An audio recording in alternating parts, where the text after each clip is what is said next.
Rose bursts into the kitchen, brandishing a petition to save a 200-year-old oak tree slated for removal in their neighborhood. She's enlisted neighbors and even Dorothy's students to sign, but the tree stands on the property of their notoriously cantankerous neighbor, Frida Claxton, who wants it chopped down to build a gazebo. Blanche, ever one for aesthetics, instantly champions Rose's cause, envisioning the tree as a romantic backdrop for future lanai soirees. Dorothy, pragmatic as always, wonders aloud if local ordinance will override Frida's wishes, while Sophia quips that the only thing more miserable than losing the tree would be living next to Frida. At the city council meeting that evening, Rose presents her petition with trembling earnestness. The room, filled with sympathetic neighbors, applauds as she speaks of the oak's majesty and the memories it holds. Frida sits impassive, arms crossed, occasionally muttering humbug under her breath. When Rose finishes, the council postpones their decision, triggering both triumphant cheers and Frida's icy glare. Back at home, Rose can't shake guilt over publicly shaming Frida. Dorothy comforts her, reminding Rose that standing up for life sometimes means confronting death-grip stubbornness.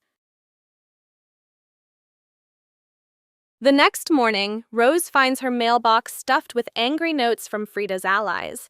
One postcard depicts a cartoon chainsaw aimed at Rose's head. Rose's hands shake as she reads them aloud to Blanche and Dorothy. Sophia merely grumbles, "Welcome to maturity." Despite support from her friends, Rose retreats into self-doubt, wondering if her idealism went too far. Blanche suggests a peace offering, perhaps cookies. Dorothy advises a heartfelt apology. Rose, torn between pride and regret, agrees to think it over. Later, Rose visits Frida's property with a plate of homemade apple strudels. Frida answers the door wearing gardening gloves. Her glare could wilt flowers. Rose stammers an apology, offering pastries and pledging to withdraw the petition if Frida agrees to save the tree. Frida sniffles the strudel, then, to Rose's astonishment, invites her inside. Over tea, Frida reveals her own childhood memories beneath that oak, softening as she speaks of loss. Rose departs with a tentative truce, heart pounding, hopeful that compassion can tame even the iciest hearts. Meanwhile, Blanche has volunteered to redesign the lanai around the threatened oak, sketching elaborate plans with potted palms and hanging lanterns. She recruits Dorothy to critique her blueprint, seeking structural practicality. Dorothy calls out a potential drainage issue. Blanche counters with a whimsical water feature. Their playful debate highlights Blanche's flair for drama and Dorothy's insistence on functionality. Sophia listens from her rocking chair, remarking, "For two women who love to talk, you sure hate each other's ideas." That afternoon, Blanche visits a nursery to source exotic plants. Overwhelmed by choices, she accidentally orders 20 ferns instead of 2.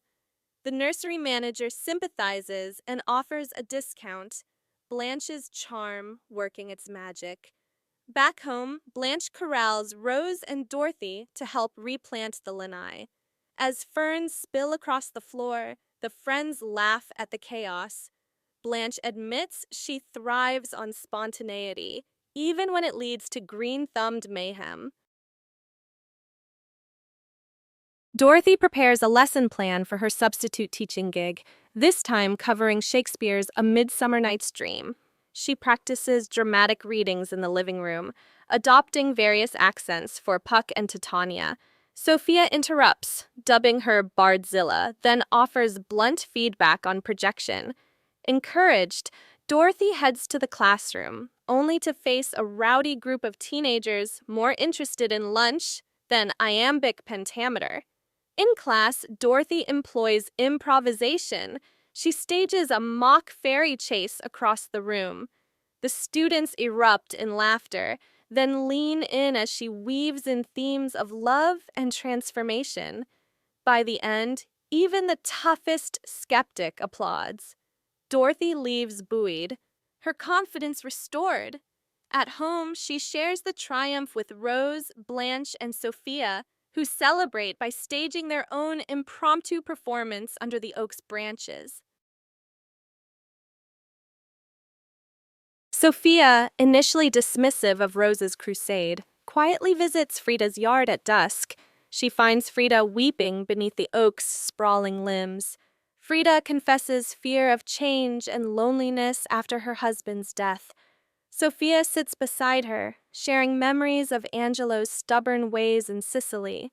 How loss sometimes feels like branches snapping in a storm.